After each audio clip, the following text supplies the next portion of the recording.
আমি বাংলাদেশ ছেড়ে চলে যাবো, এটাই আমার নতুন বাংলাদেশের পরিকল্পনা।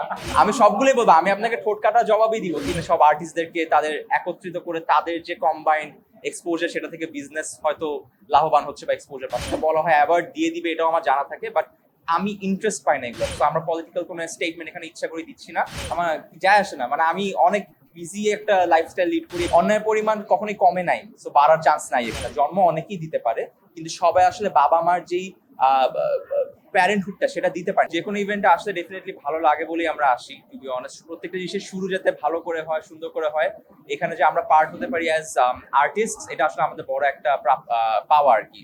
আর স্পেশালি এমন একটা কিছু যেখানে মানুষের কল্যাণ হচ্ছে, সেখানে তো আসলে আরো বেশি প্রাইডও ফিল হয়, অনারও ফিল হয়।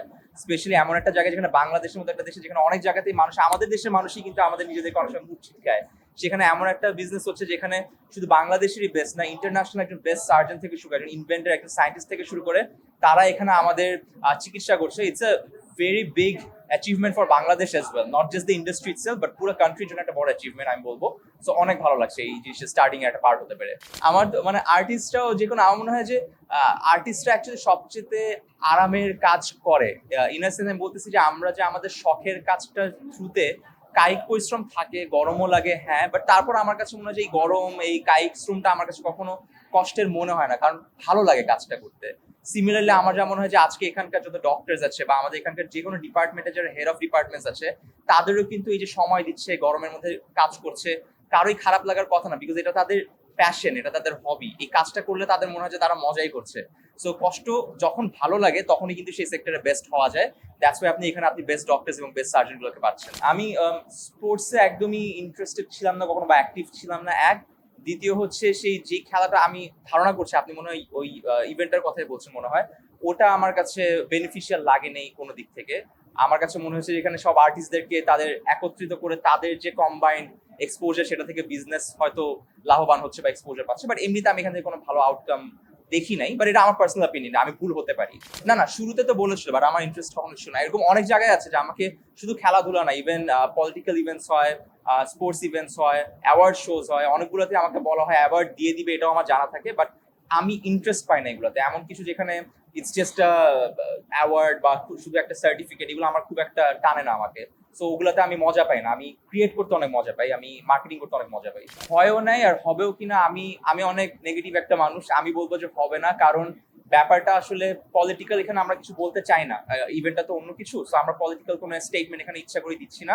ডেফিনেটলি আপনাদের যদি এরকম কোনো কোয়েশ্চেন থাকে বা আপনার এরকম কোনো সেশন করতে চান, আমরা এই ভেন্যুর বাইরে গিয়ে করতে চাই, বিকজ একটা দায়বদ্ধতার সাইড থেকে। আমি সবগুলোই বলবো, আমি আপনাকে ঠোঁট কাটা জবাবই দিব, কিন্তু আসলে আমি আরেকজনকে, আরেকটা বিজনেসকে আসলে অ্যালার্টে দিয়ে আমি ওখানে জবাবদিহিতা করতে চাচ্ছি না। আমি ওদের জন্য এখানে আমার একটা দায়বদ্ধতা আছে, তাই। না না, আমাকে রাখা হয়নি, ডাকা হয়েছিল, আমি না করে দিয়েছি। যেটা বললাম একটু আগে, যে অনেক জায়গাতে আমার ইন্টারেস্ট পার্সোনালি থাকে না বলে আমি না করে দিই।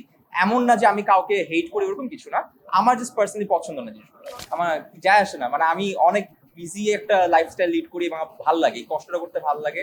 আমার বড় হওয়ার অনেক শখ, আমার অ্যাম্বিশন অনেক হাই। অনেক সময় কিছু কিছু মানুষের লোভ অনেক বেশি, কিন্তু আমার অ্যাম্বিশন অনেক বেশি। সো আমি জানি আমি জীবনে অনেক বড় হব, আমি যাত্রায় এখনো আগাচ্ছি। আমাকে যতদিন আপনারা অ্যাচিভ করতে দেখছেন, আমি ওখান থেকে আরো বড় হবে, এটা আমি জানি ইনশাল্লাহ। যতদিন একমাত্র আল্লাহ না আমাকে বলে যে থেমে যাওয়ার মতো কোনো সিচুয়েশন সৃষ্টি হয়, আমি আল্লাহ যদি আমার সঙ্গে আছে, আমি আরো বড় হবো ইনশাল্লাহ। অন্যায়ের পরিমাণ কখনোই কমে নাই, সো বাড়ার চান্স নাই এখানে। অন্যায় সবসময় হয়ে আসছে, হবে। ডিপেন্ড করে, সিচুয়েশনের উপর ডিপেন্ড করে। আমি তো জানি না, আমি তো প্ল্যান করে নামি নাই, এটা তো হয়ে গেছে। আমি বাংলাদেশ ছেড়ে চলে যাবো, এটাই আমার নতুন বাংলাদেশের পরিকল্পনা। তো দেখি, যদি চলে যাই, আমার খালি একটা ইয়ে, যে সত্যি কথা, আমি সবসময় সত্যি কথা বলতে পছন্দ করি। আমি এখন এত কথা বলি কারণ আমি এখন দেশের একজন নাগরিক। যখন আমি দেশ ছেড়ে চলে যাবো, তখন আমি আর কোনো কথা বলবো না, কারণ তখন আমার বলার রাইটটা থাকবে না, আমি তো দেশেই থাকবো না তখন। ওই মোমেন্ট থেকে আমি কোনোদিন দেশ নিয়ে কথা বলবো না আর কি। না না না না না, আমি অনেক আগে থেকে, আজকে থেকে আরো বহু আগে থেকে বলে আসছি যে আমি একটা সময়কে যখন আমার সবকিছু শখটা পূরণ হয়ে যাবে, আমি দেশ ছেড়ে বাইরে যাবো। বিকজ প্র্যাকটিক্যালি স্পিকিং, ওখানে ফ্যামিলি বড় করা, ওখানকার environment, lifestyle, convenience, living standard সবকিছু তো ভালো, এটা তো প্র্যাকটিক্যাল, এখানে ইমোশনাল কোনো কিছুই না। সেটা আমার ইচ্ছা ছিল ছোটবেলা থেকে যাবো। আর দেশের কল্যাণের জন্য যদি কিছু করার সুযোগ থাকে সেটাও করবো, যেটা এখন করে আসছি।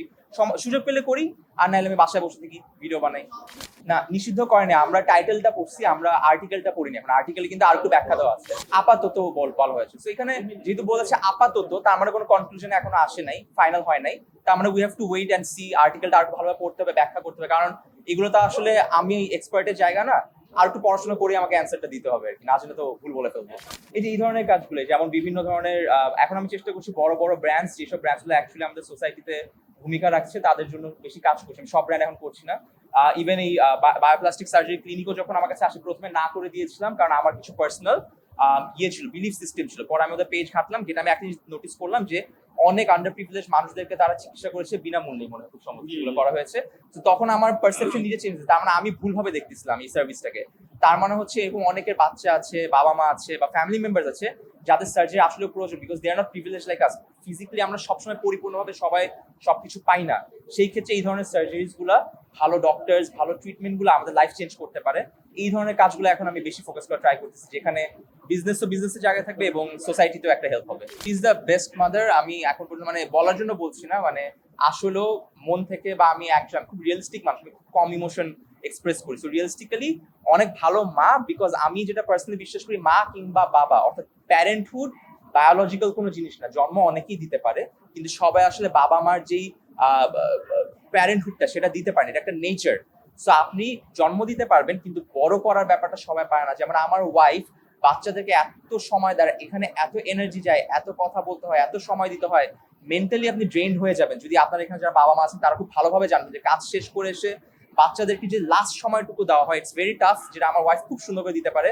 এন্ড আমার কাছে মনে হয় যে তার মতো মা পুরো বাংলাদেশে আমি আমার আশেপাশে অনেক কম দেখেছি। এবং মাদার্স ডেতে আমার মনে হয় যে আমি তাকে সবার আগেই উইশ করতাম, বিকজ মায়ের যে কৃতিত্ব, মার যে অবদান, মার যে এঙ্গেজমেন্ট, এটা খালি জন্ম দেওয়ার ওই 9 মাস বা 10 মাস 10 দিন পেটে থাকার মধ্যে সীমাবদ্ধ না। আসল মা বা আসল বাবা মা টের পাওয়া যায় বাচ্চা জন্ম হওয়ার পর থেকে, তার বাবা মার যে অবদান সেটা দেখার পর থেকে।